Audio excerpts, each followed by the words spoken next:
ప్రభువును రక్షకుడైన యేసుక్రీస్తు నామమున మీ అందరికీ వందనాలు శుభాలు తెలియజేస్తామండి. ఈరోజు దేవుని యొక్క వాక్యాన్ని మనం విందాము. యోబు గ్రంథము 34వ అధ్యాయము 12వ వచనం మనం చదువుకుందాం. దేవుడు ఏ మాత్రమును దుష్కార్యము చేయుడు, సర్వశక్తిమంతుడు న్యాయము తప్పడు. ఈ చిన్న ప్రార్థన. ప్రేమ కలిగిన తండ్రి, పరిశుద్ధుడైన మీకు స్తోత్రాలు. ఆయన వాక్యాన్ని ధ్యానిస్తుండగా మీరు మాతో మాట్లాడి వినిచున్న వారికి వినుబుద్ధిని కలుగజేసిన ఆయన న్యాయంగా జీవించే కృప మా అందరికి దయచేయమని యేసయ్య నామమున ప్రార్థించి వేడుకొనిచున్నాం పరమ తండ్రి, ఆమేన్. ప్రభునందు ప్రియమైన దేవుని బిడ్డలారా, యోబు గ్రంథము 34వ అధ్యాయం 12వ వచనం మనం చూస్తే, దేవుడు ఏ మాత్రము దుష్కారము చేయుడు, సర్వశక్తుడు న్యాయము తప్పడు. మన దేవుడు ఏ మాత్రం దుష్కార్యం చేసేవాడు మాత్రము కాదు, సర్వశక్తిమంతుడు న్యాయం తప్పడు. దేవుడు అనేవాడు ఏ దుష్కార్యము చేయకూడదండి. ఆయన సర్వశక్తిమంతుడు, న్యాయాధిపతి. ఆయన న్యాయం తప్పేవాడు మాత్రము కాదు.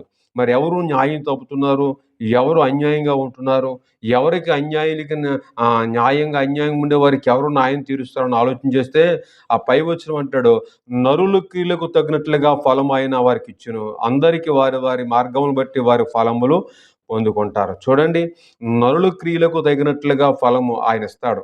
కనుక నరులు ఏం చేస్తారంటే ఒకరు న్యాయంగా ఉంటారు, ఒకరు అన్యాయంగా ఉంటారు. కనుక నువ్వు ఏ క్రియలు ఉన్నాయో ఆ క్రియలు బట్టి ఫలం పొందుకుంటావు. నీకు ఫలం ఇచ్చేవాడు దేవుడు మాత్రమే. ఆయన న్యాయవంతుడు. ఆయన నిన్ను హెచ్చుగాను తక్కువగాను చూడ. నీవు చేసే ప్రతి క్రియను బట్టి నీకు ఫలం దొరుకుతూ ఉంటుంది.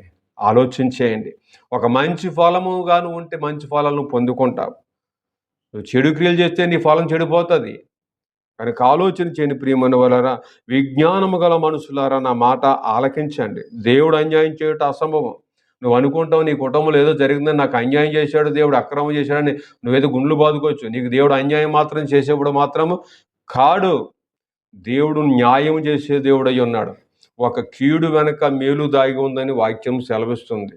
ఈరోజు నీ ఇంట్లో ఏదో జరిగిందని చెప్పి నువ్వు, అన్యాయం జరిగిపోతుందని చెప్పి నువ్వు ఒగ్గోలు పెట్టుకునేవో కానీ, ప్రియమైన వాళ్ళరా, దేవుడు మాత్రము నిన్ను ఆదరించేవాడు, మేలు చేసేవాడు, నీ పక్షంగా న్యాయం తీర్చేవాడు.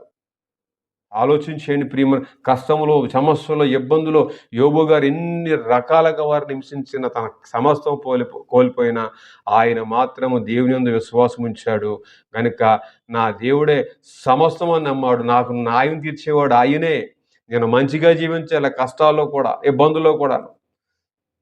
ఆయన అన్యాయంగా మాట్లాడలేదు, అక్రమంగా జీవించలేదు. దేవుని కొరకు నీతి కలిగి జీవించాడు, యథార్థంగా జీవించాడు. అందుకే యథార్థవంతుడని దేవుడు ఆయన సాక్ష్యం చెప్పాడు. కనుక దేవుని ఎదుట మనము ఆయన మాట విని ఆయన చిత్తం ప్రకారంగా మనం నడిస్తే ప్రియమైన వలన మంచి ఫలాలు మనం పొందుకుంటూ ఉంటాం. ఆలోచించండి. కనుక దేవుని సన్నిధానంలో ప్రియమైన వలన దేవుడు నీతిమంతుడు. ఆయన అబద్ధం ఆడేవాడు కాదు. అధిపతులైన వారు, నీతిమంతులైన వారు, అధిపతులుగా ఉన్నవారు, అధికారులుగా ఉన్నవారు అబద్ధం ఆడొచ్చా? ఆడకూడదు. ఒక అధిపతి అబద్ధం ఆడితే తన ప్రెస్టేజ్కే భంగం. ఆలోచించండి. పేరుకి గొప్పగా ఉన్నవారు అబద్ధం ఆడొచ్చా? అబద్ధం ఆడకూడదు. కనుక దేవుడు ఏమాత్రమును దుష్కార్యం చేయుడు, న్యాయం తప్పడు. కనుక అధిపతులైన వారు న్యాయంగా ఉండాలి, అధికారులైన వారు న్యాయంగా ఉండాలి. కనుక అబద్ధములాడ్డా మంచిది కాదని వాక్యం సెలవిస్తుంది. కనుక మన వాక్యం వెంటనే ప్రియమైన వలన నీవు న్యాయంగా ప్రవర్తించు, నువ్వు మంచిగా ప్రవర్తించు. నీ మంచి ప్రవర్తనకు తగినట్లుగా దేవుడు నీకు మంచి ఫలం ఇస్తూ ఉంటాడు. అటువంటి కృప దేవుడు నీకు దయచేయునుగాక. ఆమేన్, ఆమేన్, ఆమేన్. లైక్ చేయండి, షేర్ చేయండి, సబ్స్క్రైబ్ చేయండి. దేవుడు మనల్ని బహుగా దీవించునుగాక. ఆమేన్.